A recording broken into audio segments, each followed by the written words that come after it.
Welcome! In this quick guide, we'll show you how to disable Windows startup services.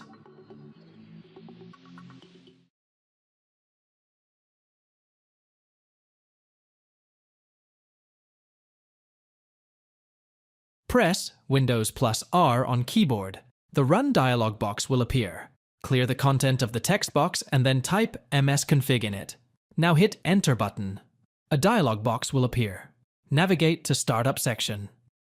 If you are using Windows 7, you will see all the startup services listed, but if you are using Windows 10, then you will see something like the image shown below. Click on Open Task Manager to view the startup services. Now all the Windows startup services will be listed in the dialog box as shown below. To disable the startup services, right-click on the application which you want to disable, and then select the Disable option. Startup service will be disabled successfully as shown below. Thanks for watching. If it helps, make sure to hit like and subscribe.